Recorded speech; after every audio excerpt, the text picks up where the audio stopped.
thank you everybody for coming to today's Lunch and Learn on the Math in Focus program. And welcome to those people who came in today, and also welcome to those people who are watching this online. My name's Lisa Budd, and I teach 4th grade. I'd like to introduce my co-presenter, Marcy Anderson, who also teaches 4th grade. In today's presentation, we are going to focus on 3 parts to our Lunch and Learn. The framework, the pedagogy behind Math in Focus, what typically happens during a math lesson, and you'll get to be a student during that lesson and experience what some of our 4th graders experience. And then lastly, we'll talk about the unique problem-solving approach in this program called bar modeling. So the framework, let's talk about that first. There are 3 important aspects of the framework behind this program. First of all, the skills and the concepts are taught in depth, and our goal is for the students to obtain mastery. The skills are not repeated year to year, and so when they delve into another unit next year, they're going to pick off where they left off the year before. So the lessons are set up so that the students can achieve mastery. Also, this program focuses on developing concepts in depth and breadth rather than accelerating kids through material in future years.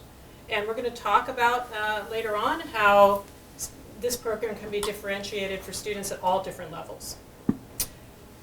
Next, the program does use problem-solving strategies that strengthen and develop critical thinking skills.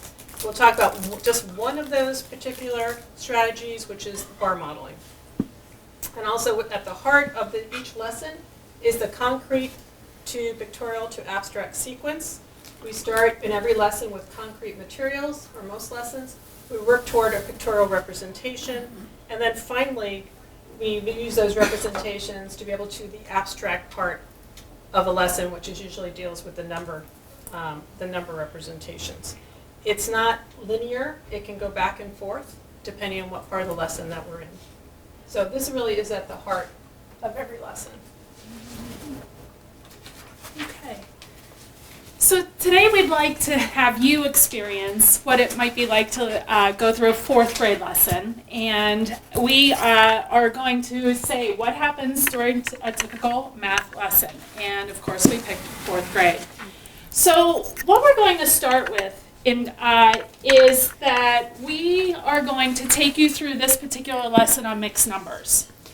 And we want you to keep in mind that the background and the prior knowledge the student would already have would be on lessons on numerator, denominator, making equivalent fractions, adding and subtracting fractions, and being introduced to basic mathematical vocabulary. This would already have been presented to the students. So this concrete approach that we're going to try here in a moment is something that we find as teachers, the concrete approach appeals to students who could be in need of a more kinesthetic or more tactile approach and to their learning. So to help kind of solidify it in that way. So what I'm going to ask you to do, just as the precursor, the prior knowledge, we have some strips of paper in front of me. I'm holding up some strips of paper. And I might have talked about this a couple lessons ago about being one whole. And then what we might have gone into is talking about how to divide that one whole into equal parts.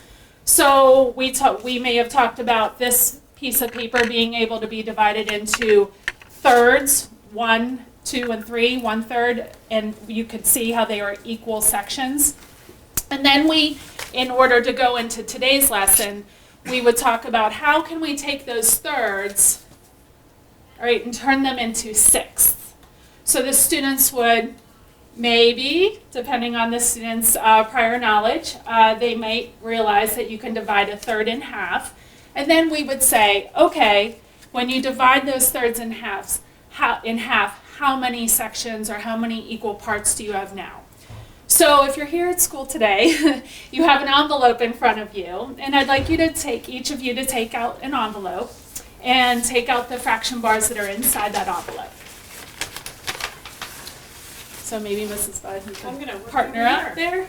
I'm not in partner. So lay the fraction bars out in front of you. Lay them out in front of you. And let's see how many you have.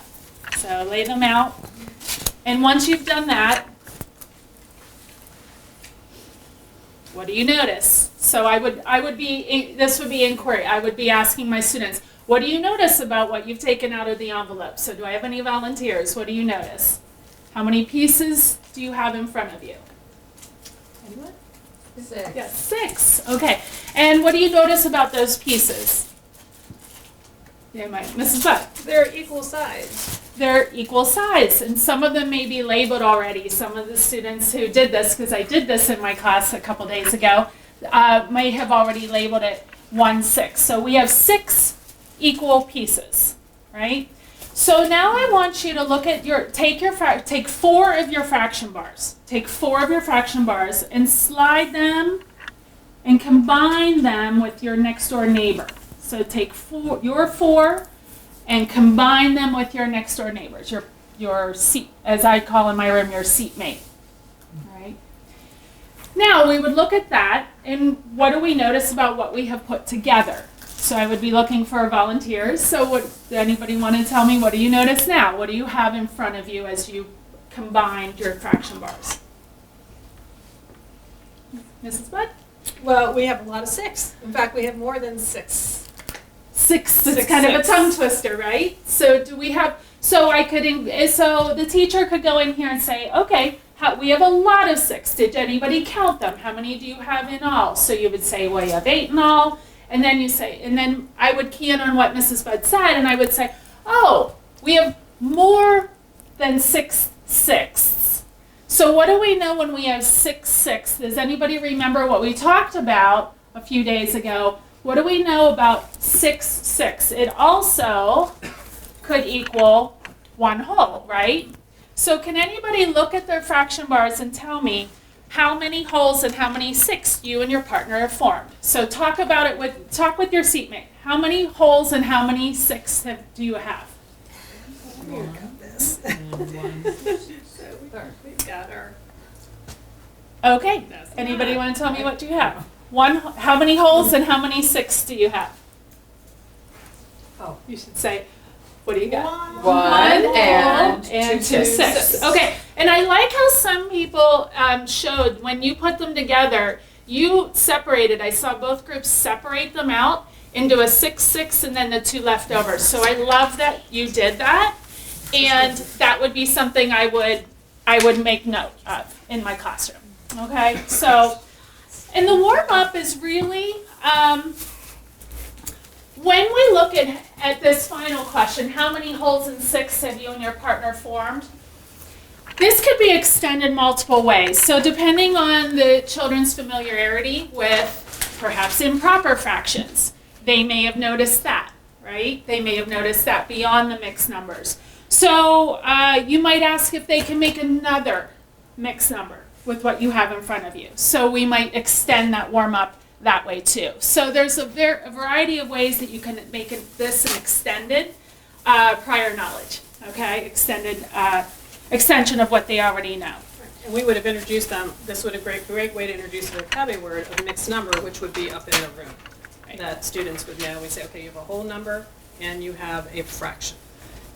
What you have made is now a mixed number. So, okay, take your fraction bars and put them back in the envelope and we'll continue on. Make sure you keep them all together. So, We need to reuse. yes, we reuse these. We're going back I think to you the said that fourth. before. Save Going back a to tree. the fourth grade. We save a tree. Okay. So now we're going to take you through this next slide that everyone can see in is your called a packet too, if you want. learn slide. So it's the one with the watermelons. All right. So if you're looking at your packet, it has watermelons on the front. Very first page. Okay, first page. So this direct instruction component, all right, this is a direct instruction component to our lesson. So this is where students would sit and listen to the teacher as they would explain the main ideas and concepts that we're learning that day. All right, this is structural and it is sequential, all right, for the students. And it is supported throughout with pictorial representations, visual supports. all right? So, of course, following along with us, again, very straightforward. You can see it starts with a bold information piece. Some situations can be described using a whole number and a fraction. Oh, just what we did in our warm-up, right? And then it takes you through this slide. And here also, again, is where the mixed number vocabulary would be involved, okay? So the vocab is very important to the Math in Focus program because year to year to year, the teachers have a common language to use for the students. So if they're coming through the junior school, each year they're going to hear similar or the same vocabulary with these concepts when they are presented in each class, all right? So moving along. Can I just add on to Yeah. what Mrs. Anderson said about this? We've done the concrete. Now we have pictorial with the 2 watermelons and the half a watermelon, and then you'll see the abstract.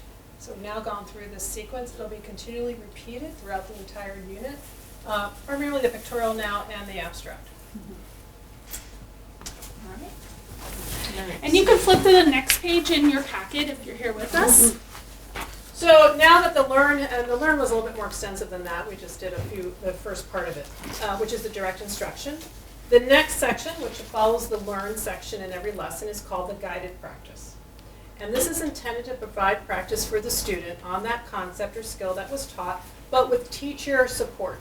And the goal is to gradually release that teacher support as the lesson progresses to start showing mastery of this particular concept. So it even starts by the end of the lesson.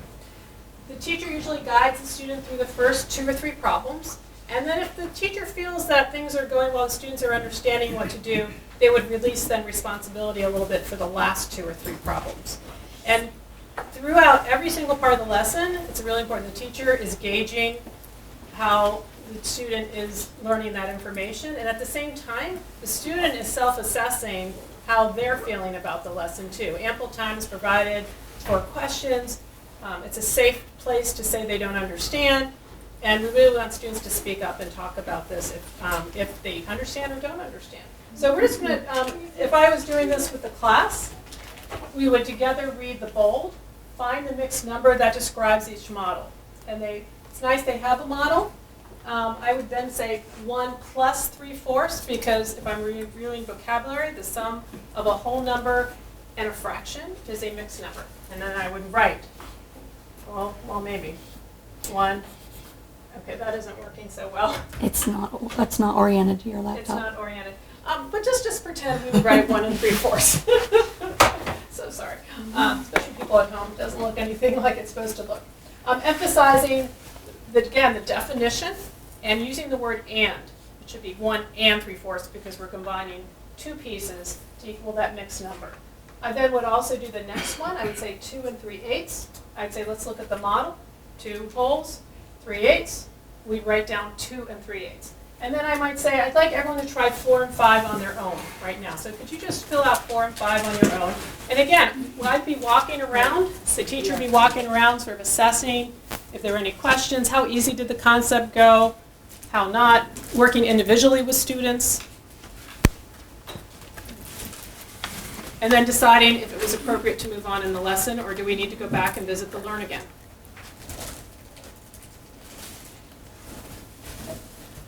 Any questions about this Please feel point? free to speak up. Number 4. Can someone do number 4 for us? Just quickly. Danielle, I see you looking. 2 and 5, 6. Right, and we go 2 plus 5, 6 equals 2 and 5, 6. Yeah. All right, how about number 5? 1 plus 2/3.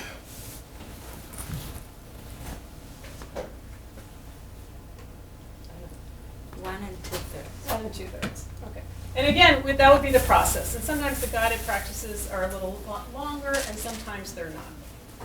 And if I felt we were ready to move on to the next stage of the lesson, then we would move on to the let's practice. This appears more toward the end of the lesson. It's intended much more as a formative assessment for the teacher. We've gone through the learn, we've gone through the guided practice, let's do the let's practice. The teacher would probably release almost full responsibility to the students with this after going over directions to see how they handle this kind of an assignment. and to see if they're ready to actually work totally independently in a math workbook, which is the last phase. Everybody gets a math workbook. So we would read aloud, find the number of wholes and parts that are shaded, and then write each mixed number.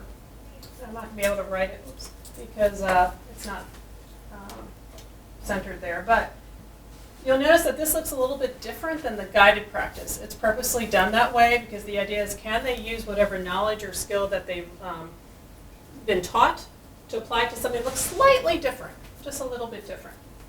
So if you could fill out 1 and 2. The directions are find the number of holes and parts that are shaded, then write each mixed number.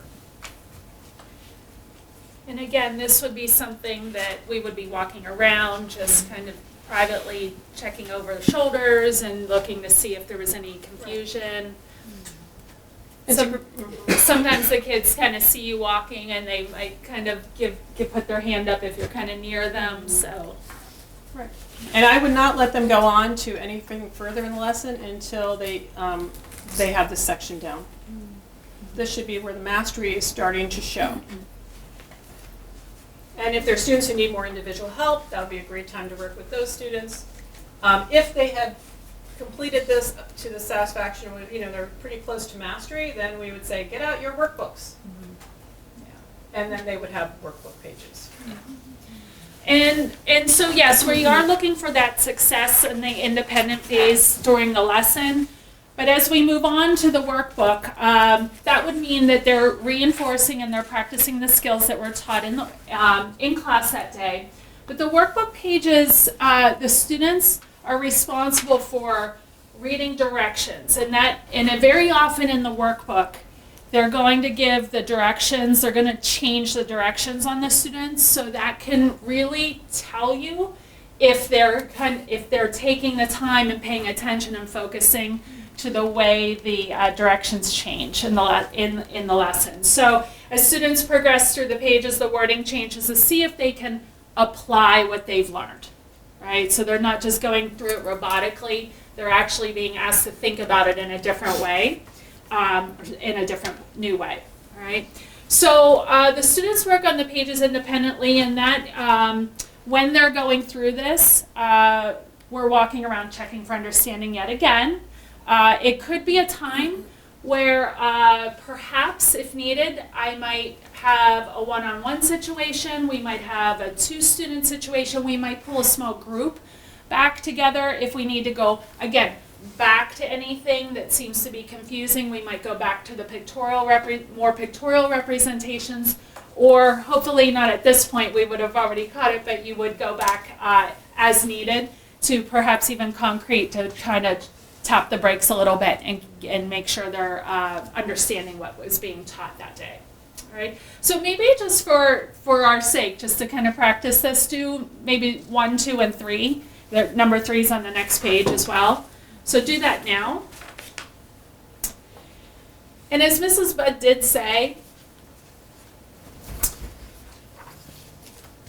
not only does the Let's Practice let the students self-assess how they're doing, the workbook also follows that concept as far as they're self-reflecting, they're self-assessing. Are they really getting the point of the lesson? And teachers are the option, like sometimes I'll just collect all the workbooks and I'll say just put them on the round table and I'll look at them privately myself to see how well the students have applied the concept. And for me, because I look at it as an assessment for what has happened, either is it because they didn't follow directions, is it they don't understand the concept, because then it gives me, or they understand the concept and they can move on to something new, and then I can actually work with those students as needed. Yeah. Or not work if they feel that they're ready to move on to an enrichment activity or something more advanced. Same, that's a similar approach in my classroom as well. And the workbooks are a teacher's tool, yet another tool for us to use. So, anybody have any questions on workbook pages 1, 2, or 3? Just to point out, you'll see 1 and 2 look very similar, and there's the top in the box up there. So yeah, you can see that the students are provided where this is a good point. The students, while they're working on this independently, they are provided an example. So if they do kind of follow through the workbook pages and do have confusion, very often I direct the students, can you go back to the example and reevaluate the example on your own? to see if they can look at it again and see if they can work on it independently. So I might say, let's look at the example, or did you take a look at the example? Can you apply that? Now, you'll notice in 3, 4, and 5, they look different. It's purposeful that they should look different to see can they apply the concept. And actually, even the boxes, what they're asking for, here they're the first, and 1 and 2, they're asking for the mixed number. Here they're asking for the mixed number, but it would be 3 wholes plus 1/2. And they're inserting the language that we want them to use, the language, knowing that the plus sign would mean and so forth. So. And it's really interesting to see how closely the students follow, because sometimes they get on this sort of automatic path where they're just because they're basing on everything that they've done. So what this program does an excellent job of making them apply what they've learned to sometimes slight, not totally non-routine, but things that look a little bit different. So possible ways to differentiate this lesson, all right, could be any of the variety of these, but enrichment activities can challenge the children. They're more abstract in nature, all right. We also have reteach worksheets that are more pictorial and concrete in nature, right. And then we have the problem of the lesson. It's always directly related to the lesson itself, where the children, it extends the thinking, and it's an application of what they're learning.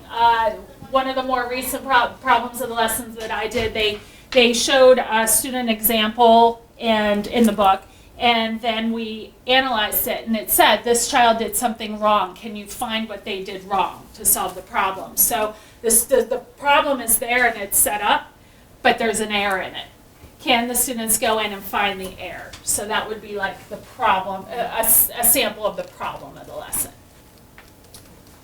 And what's great about the enrichment activities, it's not accelerating them to say 5th or 6th grade material, but it's really looking at something much more in depth. So maybe there's 2 overlapping squares, and only one section's overlapping, and it might say what is the fraction of this, of what part is, what fraction is the overlap part worth, and they have to apply everything they've learned to that model, things like that. The other things they can do, games, which promote a lot of conversation among students and lets them apply the concepts or skills learned very directly to that game.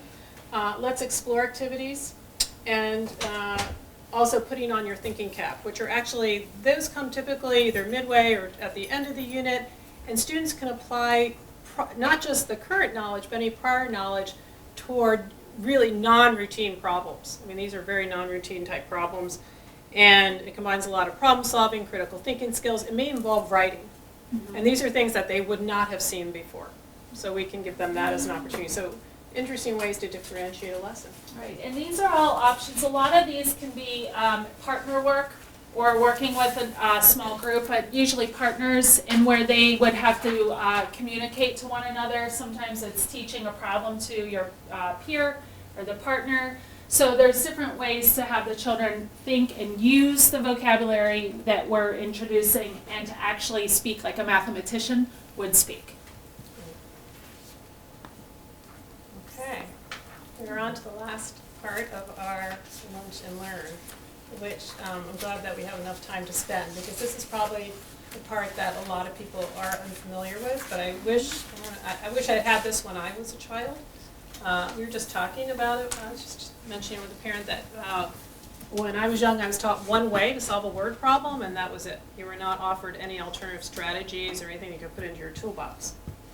And so bar modeling is unique to the Math and Focus program, and it's taught in grades 2 through 5, and it's very systematic, and it is the pictorial approach to solving word problems. And it's a way to take a very complex word problem and make it manageable for the student, especially if they they don't have any idea where to begin. Sometimes teachers say, look for the key word, for and, or subtracting and adding. It's just sometimes not enough. It's just another tool for their toolbox. So we look at it as one strategy amongst many strategies that are taught. It is not the only way to solve a word problem.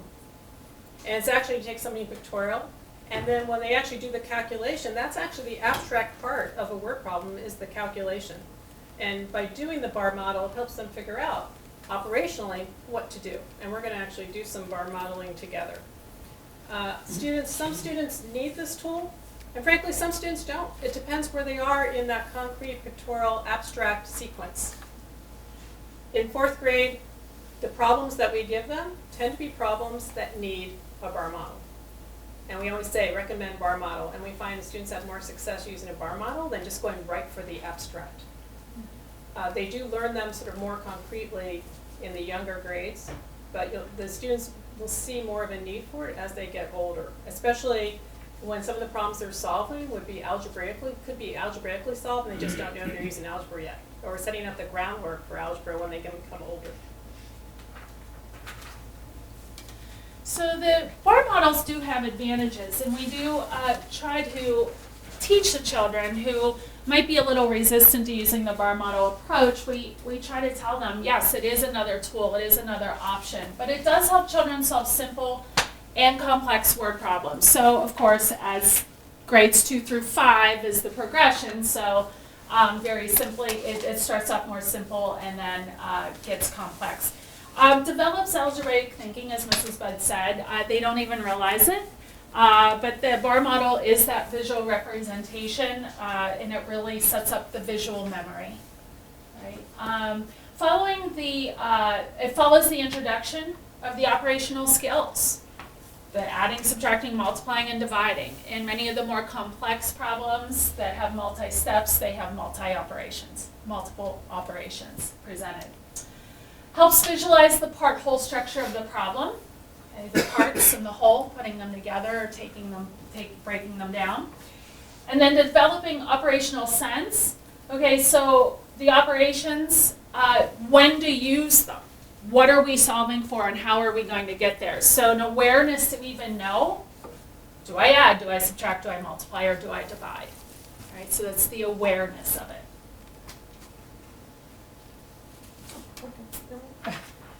So the next thing we want to give to our participants here, we want to give you the bar model steps. So we have a packet here for you.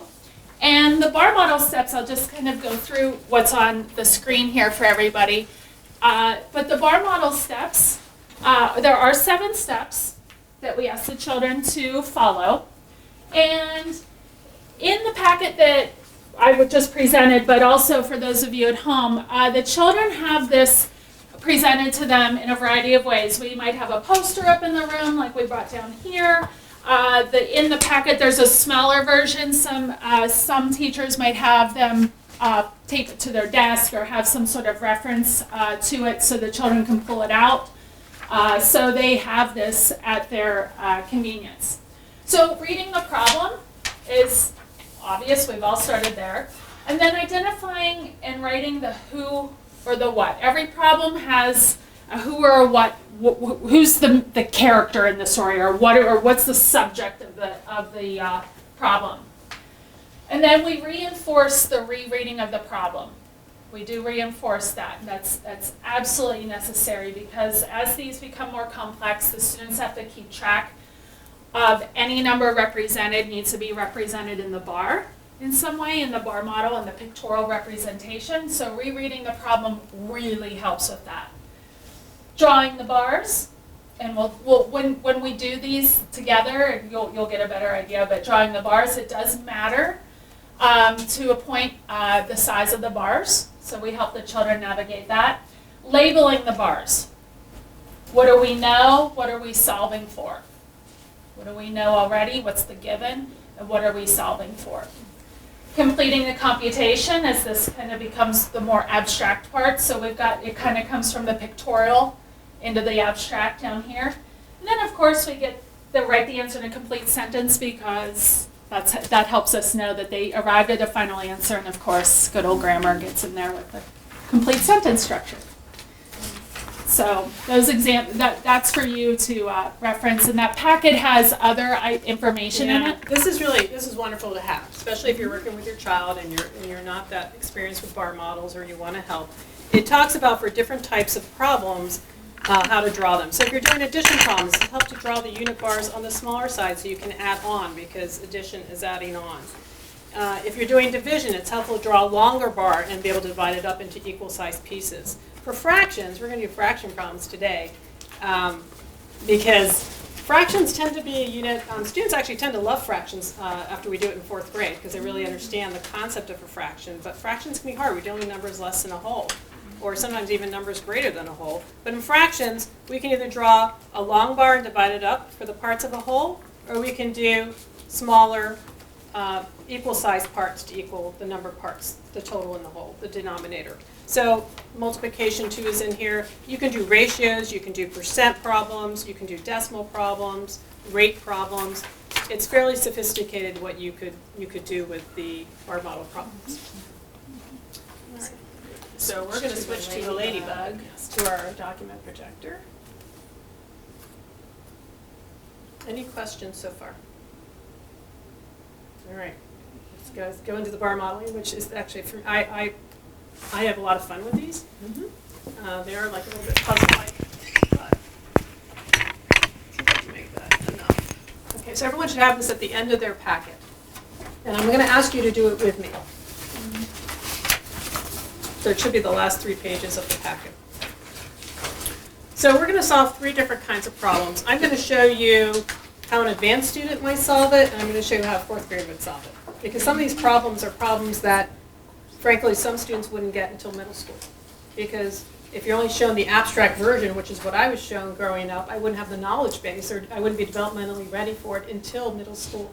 But because they have a pictorial approach by using a bar model, they'll understand it actually much even better than an older student who just is shown the abstract part or the calculation. So we're going to read the problem, which is the first step. And as a class, I'd call in someone, or I might say it, so I might say, Eva has $50, she used 3/5 of it to buy a jacket, how much money does she have left? So that's step 1. So students feel good, they did step 1. Right, now they're on to step 2. Identify the who and the what. It's always a who or what. So we have a who, we have Eva, and what does she have? She has money, Eva's money. And we always start left to right, top to down. Organization is really key because they need to be able to follow their thinking. So I'm just going to, and I use bar graph paper a lot because it's already divided up into little blocks, so it's easy to draw the bars and keep their information straight. So I'm just going to start here, and I'm going to put Eva's money. Okay. So if you could do the same, and we have students do the same also, because again, the more they do these and see more experience them, the more they'll understand Yeah, them. join in with us if you can. And, All right, the next step is reread the problem. And this is, as Mrs. Anderson said, it's very important to reread the problem because now we're going to start to identify different things. So Eva had $50, and we always tell our students, circle any numbers. Any numbers need to appear in the bar model. So I'm going to circle 50. Eva, 50, she used 3/5 of it to buy a jacket. And I always tell them also to underline the question because sometimes we lose sight, especially if there's multiple sentences in a word problem. What are we trying to find? Can you talk through what you're circling and underlines? Because then I can't see it as well. Oh, they can't? Oh, I'm so sorry. So I circled, so Eva had $50. I circled $50.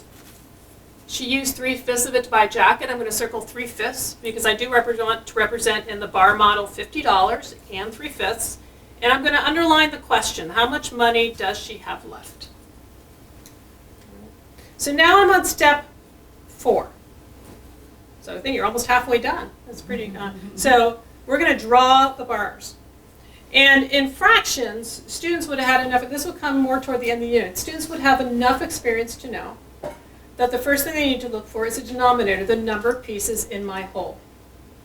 And according to here, it looks like there are 5 pieces in my whole. One thing when you do bar modeling, in most bar models, each piece needs to be an equal size, particularly in fractions. But that goes for anything. So I'm going to use my squares. I'm going to start a little further over from Eva's money. And I'm going to draw, I could draw one big block and divide it into 5 equal squares. Or in this case, because it's graph paper, it's easier probably to draw 5 equal units, we call them. So I'm going to draw 1. The second one, the third unit, the fourth unit, and the 5th unit. So now I have 5, and they should be approximate in size. We do emphasize having equal units because what this shows is that they are of equal value. This unit is the same value, the last unit is the same value as the first unit, and so forth. Okay. Any questions on the bar drawing? Next, we drew our bars, so we did step 4. Now we're on to step 5. Label the bars. And that's where we go back, and anything I circled, I need to put into my problem. So $50. Well, by reading it, if I have to, I'll go back and read it again. She had $50. She used 3/5 of it to buy a jacket. This whole bar is worth $50. Some people like to put their bracket over here, and you like to use a bracket, or you could use just a, I don't know what that's called, bracket, or a different kind of bracket. And I'm going to label that as $50. And what that's telling me is that this whole all these 5 units equal $50. Now again, this is a great way to, especially if you have no idea where to begin with these problems, or you kind of have an idea, the answer will come as you draw the bar model. Then I'm going to go back and label, okay, it says 3/5. I need to put 3/5 of it to buy a jacket. So 3 out of 5 pieces. So I can do it on top or on bottom. I'll just do it on bottom. So I'm going to bracket in 3 out of the 5 pieces, and that's 3/5. The last thing, I've done my numbers, is to always, the question that comes at the end of the word problem shows up as a question mark in your bar so that you can figure out, or the student can figure out what it is they're trying to calculate. How much money does she have left? So this is used up. Some students may even put a little line through it. It's up to you. And I can put this on top or bottom, but I'll put it on the bottom. I'm going to use another bracket, and that is my question mark, because that's what's left after I'm done with the 3/5. So now I've done the pictorial representation. The next step is what we call the abstract part of the problem, which is really the mathematical calculation. And students from this will hopefully be able to extract what to do mathematically. And we always tell students, well, if we know what 5 units is equal, and we always do the calculation below the bar model, and we work from left to right, working our way down. Did you get a paper, Mila? 5, we know 5 units. What do we know so far? We know 5 units equals $50. We always ask students to find out how much 1 unit equals. Because if we can figure out what 1 unit equals, we can figure out what 2 units equals. Right. So pictorially, this is now making much, much better sense. So I'm going to say, what does 1 unit equal?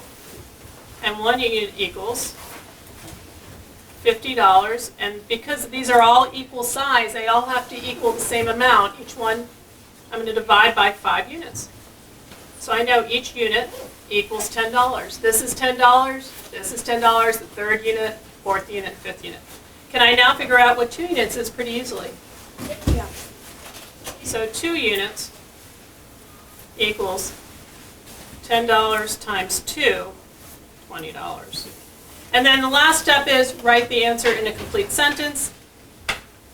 Eva has $20 left.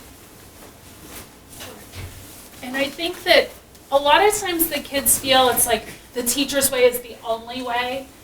But I'm just going to show you the differences between what Mrs. Budd did on her bar model and how I did my bar model. We get to the same answer, but if you can look, if I can kind of like line that up for you.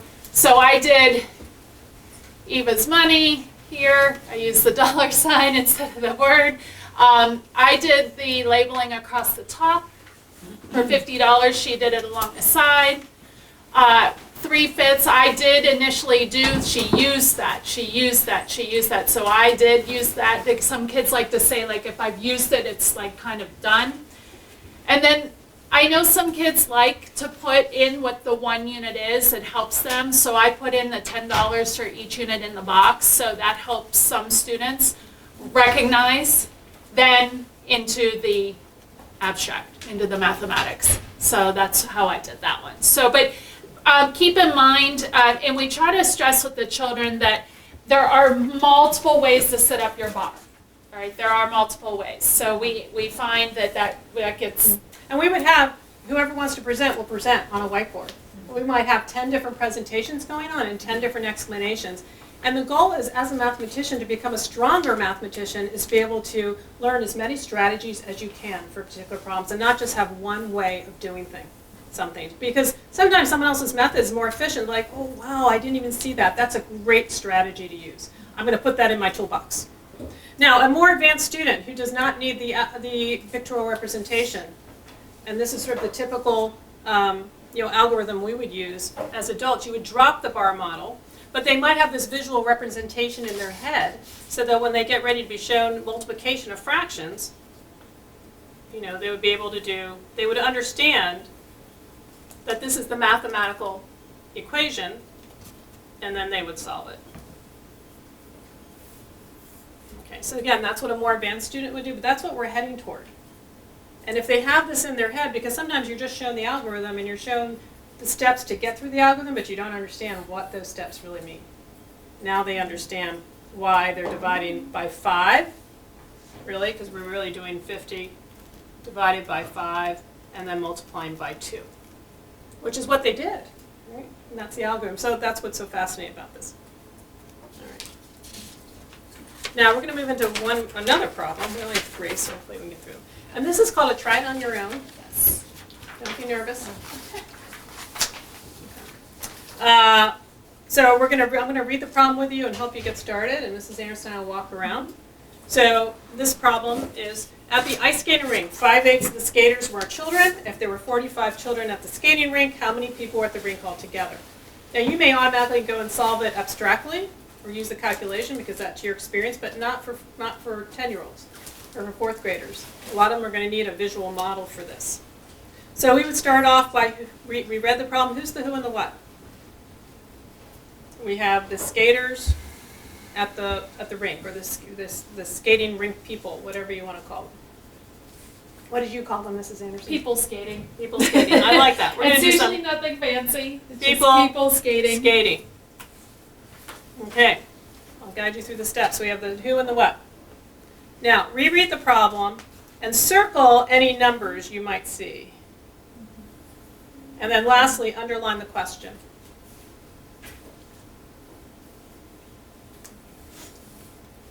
Okay. Oh gosh, okay. We only have 2 minutes, sorry. And now, next, if you could please draw the bar. So we only have 2 minutes. Yeah. So I Can guess anybody we'll- tell us how many units you would have in your bar? Do you have a clue in this? Do you have a clue? 8 units. Is it 8 units? 8. Because the denominator will drive our problem in this case, so we have to have 8 units. Okay. So we'll do it together because I think we're going to be running out of Yeah. time. So we have our 8 units. There are 45 kids at the skating, or children at the skating rink. Now, this is different. I can't put 45 on the outside because 5/8 of the children are equal 45. So this is where I'm going to do 1, 2, 3, 4, 5. I might do my bracket like that and write 5/8 equals 45. Okay. And then I want to put my question mark in. How many people were at the rink altogether? So this is an entire bracket that goes along either the bottom or the top, depending on where you put the other information. And now we're ready to solve. So again, it's the same concept. I can't figure out what 8 units is, but do I know what 5 units equals? Yes, I do. 5 units equals 45. Can I then figure out what 1 unit equals? Because in fractions, every unit needs to be the same equal amount. So 1 unit equals 45 divided by 5, or 9. Okay, so that would be 9 people. And so then can I figure out now what 8 units equals? Yeah, very easily actually. 9 times 8 equals 72. And then we'd ask students to write it in a sentence. There are 72 people at the rink altogether. But And I can just to show you one real quickly, mine was more involved, but I did another step to it. So I found the 1 unit, and then I went back to my question mark with the 3 units, and then I did my 9 times 3. So, and you can see where I put children, children, children, children. Just whatever helps the child keep the bar straight, I'm a proponent of. And so you can see that I did an extra step. I wasn't as efficient as Mrs. Budd, but it still got me to the final answer. But if we And that's both presented, someone say, oh, I like that, or I take Right. away from that, or I can see how I could have improved this. right. And that's the So- goal about talking about the problems and being able to listen, really actively listening to each other. I'm going to solve it algebraically. Because again, this is setting kids up. They're doing algebra, they just don't know it. And they're setting them up for later on when they start to learn algebra and the algorithms related to it. Maybe they'll have much more of a pictorial representation to understand that algorithm. So algorithmically, this is what an older student would set up. And then we'd say x equals 45 times 8/5, and x equals 72.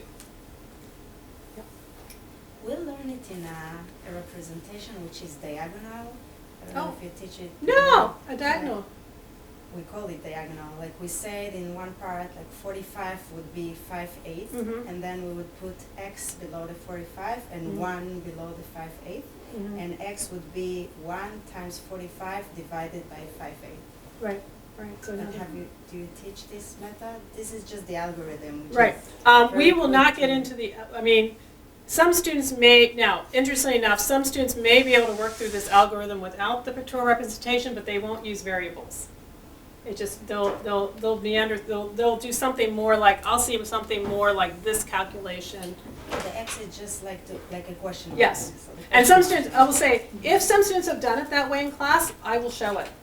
Because some students develop, is algebra developmentally, or fourth graders developmentally ready for algebra? Not totally. But there may be some students that are starting to think about it a little bit more. But absolutely, and I do have a couple of students who, are starting to do a little bit more of that.